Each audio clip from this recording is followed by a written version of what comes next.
I didn't expect the second date to end with his belt around my neck in a fitting room. Let me back up. You know those stories that start with "it all got out of hand" and you think, yeah, right, they planned it. But this one, I swear it really did just happen. We met online. A few messages, a decent voice, slow replies, no pressure. I liked that. He wasn't pushy. Just calm. But not boring calm, the kind of calm that hides fire under the surface. You could feel it in his pauses. Our first date was normal. Coffee, eye contact, little smiles, nothing dramatic. But the way he looked at me, like he could hear what my skin was whispering beneath my clothes, it made me blush, and I haven't done that in years. The second date started just as casually. We were supposed to get sushi, but the mall food court was packed and he said something like, "Let's walk a bit. Maybe find something less chaotic." That's how we ended up inside this high-end clothing store with too much velvet and mirrors. And I don't know if it was the scent of expensive perfume, or the way the dressing rooms were lit like some soft, intimate stage, but when he picked up a deep red dress and said, "You'd look dangerous in this," I felt a slow wave roll through me. I laughed, pretended to brush it off. But my hands were already reaching for the hanger. It was just for fun, I told myself. Just a game. So why did I leave the curtain slightly open? Why did I want him to follow? The dress clung to me like a secret I hadn't told anyone. It was silky deep red, the kind of red that only works when you're not trying too hard. The kind of red that says, "I dare you to look away." I slipped it over my hips, then stood still for a second, just feeling the cool air from the ceiling vent brush my skin. My pulse was already louder than the store's soft jazz. The curtain wasn't fully closed, just a few inches open. Not enough to be obvious, but enough to be suggestive. Enough to make someone wonder if they were meant to see what was behind it. I didn't hear him step in, but I saw him reflected in the mirror across from me, leaning slightly into the doorway, not saying a word. His eyes swept over me once, just once, and something in my stomach dropped, then fluttered back up like a trapped bird. "I was right," he said softly. "Red suits you." I didn't turn around. I couldn't. Not yet. The silence between us wasn't awkward, it was electric. Charged like the air before a thunderstorm. I stared at our reflections side by side in that narrow mirror. We looked like strangers in a dream neither of us wanted to wake up from. "You ever do something you're not supposed to?" I asked, barely above a whisper. His hand found the curtain, pulled it fully closed. "All the time," he murmured. That's when I knew this wasn't about the dress. It never was. It felt like the room shrank the second the curtain closed. The air changed. Warmer. Still. My skin woke up in a way I hadn't expected, like every inch of me had just remembered it was capable of wanting. He didn't touch me. Not at first. He just stood behind me, close enough for me to feel the pull of his breath. And we both watched ourselves in the mirror, me in that red dress, him in his quiet control. I swear I could feel his eyes on my shoulder like they weighed something, like they could bruise if I let them. I looked at myself, then at him. "You're staring," I said, but my voice wasn't annoyed. It was something else. Teasing, maybe. Or begging. "I'm memorizing," he replied. His hand lifted, slowly, hesitantly, and barely grazed the back of my arm. It was like a wire snapped under my ribs. I leaned back instinctively until my spine almost touched his chest. His breath hit my neck, and I forgot how to breathe. The red fabric slid under his fingertips as he traced the edge of my shoulder, the curve of my waist. Every stroke was measured, like he was listening to the sound my skin made when it reacted.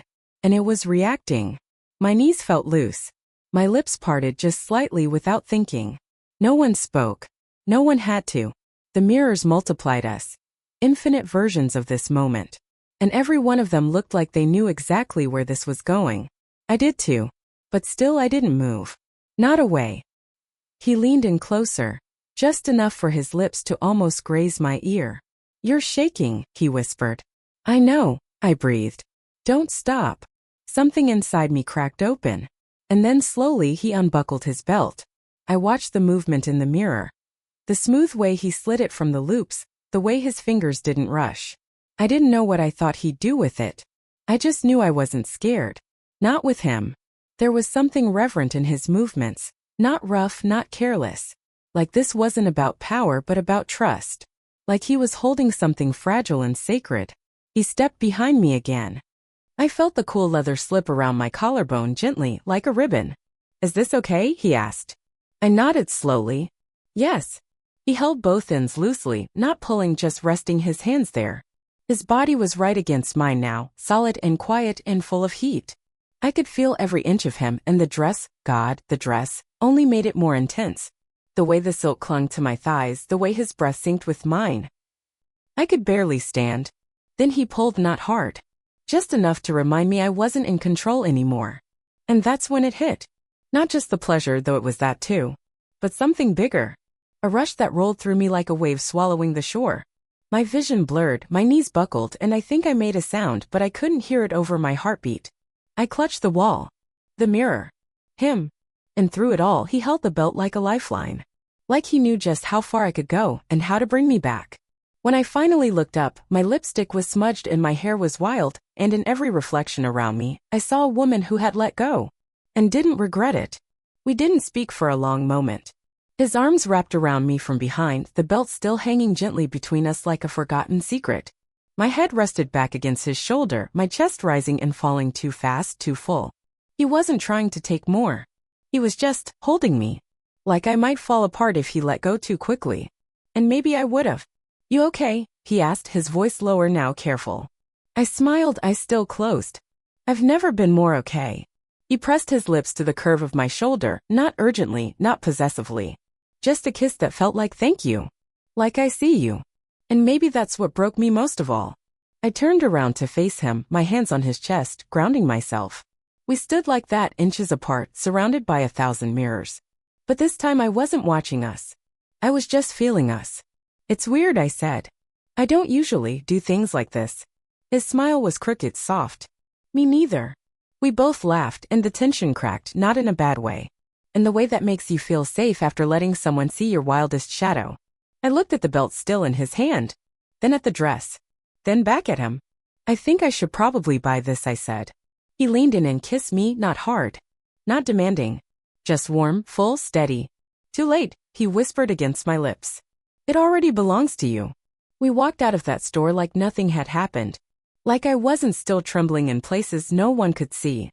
Like the mirrors hadn't just held the most unfiltered version of me I'd ever dared to show. The clerk raised an eyebrow when I brought the dress to the counter, slightly wrinkled, maybe a little too warm to the touch. I avoided eye contact. He just smiled, bagged it gently, and said, "Great choice." I wore that dress again once. Alone. In front of my bedroom mirror. But no matter how I turned, no matter how the light fell, I couldn't quite recreate what I'd seen that day. What we had seen. Because it wasn't just the fabric. Or the belt. Or even the heat of his hands. It was me caught in that moment where I stopped holding back. And I've been chasing her ever since.